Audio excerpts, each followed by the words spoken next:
আজকের ওয়েদারটা দেখছেন, অস্থির একটা ওয়েদার।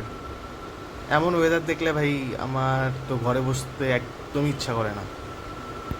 সকালে ঘুম থেকে ওঠার পর দেখি যে আকাশ একটু মেঘলা টাইপের আছে, রোদ টোদ নাই এতদিন। লাস্ট কয়েকদিন প্রচণ্ড গরম গেছে। আজকের ওয়েদারটা দেখে একটু ভালো লাগে। তাই সকালেই চিন্তা করি যে দুপুরে খাওয়া দাওয়া করে বাইরে কোথাও একটু বের হবো, আশেপাশে কোথাও ঘুরবো। আমার লাইফ পার্টনারকে জিজ্ঞাসা করলাম, দেখি ও বাসায় বসে থাকতে ইচ্ছা করতেছে না ওরও। ওই নিয়ে বের হয়ে পড়লাম। সত্যি বলতে আজকে কোথাও যাওয়ার চেয়ে রাস্তায় থাকাটাই বেশি ভালো লাগতেছে। রাস্তাটা তো দেখতেইছেন, এই যে হালকা বাতাস একটু হইতেছে, মেঘলা আকাশ, মাঝে মাঝে গুড়ি গুড়ি বৃষ্টি। এই ফিলিংসটা আসলে বলে বোঝানো কঠিন। বাসায় বসে থাকলে কি করতাম, এখন হয়তো ঘুমাইতাম ছুটির দিন। আর একটা জিনিস কি জানেন, পূর্বাচল এরিয়াটা তো সবাই আসেন, সবাই চেনেন, এই রোডও সবার চেনা। কিন্তু এখানে বেশিরভাগ মানুষ আসলে এই সবাই নীলা বাজারে যায়, ওখানে ওই হাঁস টাস গরু এগুলা এগুলা নিয়ে ব্যস্ত থাকে। কিন্তু আমি এখানে আসলেই ঠিক ওইখানে যাই না, ওখানে আমার ভালো লাগে না অতটা, এত ভিড় গ্যাঞ্জাম আমার অতটা ভালো লাগে না। মাঝে মাঝে যাই, কিন্তু প্রায় সময় যাই না ওখানে।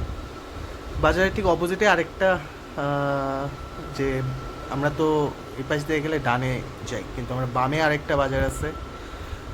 ওইখানে সব ফাঁকা থাকে, অনেক সুন্দর, খুব রিল্যাক্সে এক কাপ চা খাওয়া যায়, একটু গ্রামের ফিল নেওয়া যায়, নিয়ে চলে আসা যায়। একদম শান্ত, কম মানুষ থাকে, কম ভিড় থাকে, মনে হয় একটু নিজের মতো করে সময় কাটানো যায়। আর আজকের মতো ওয়েদারে তো কথাই নাই।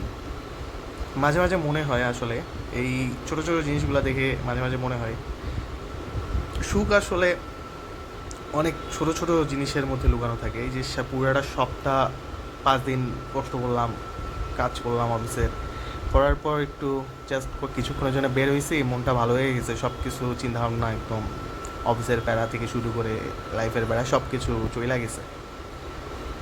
তার সাথে যদি প্রিয় মানুষটা পাশে থাকে, আর তো কিছুই লাগে না।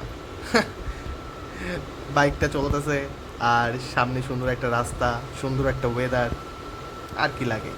আর পিছে বসে আছে আমার পার্টনার, এর থেকে বেশি কিছু আর লাগে না আসলে লাইফে। তো অনেক বক বক করলাম, যাই হোক।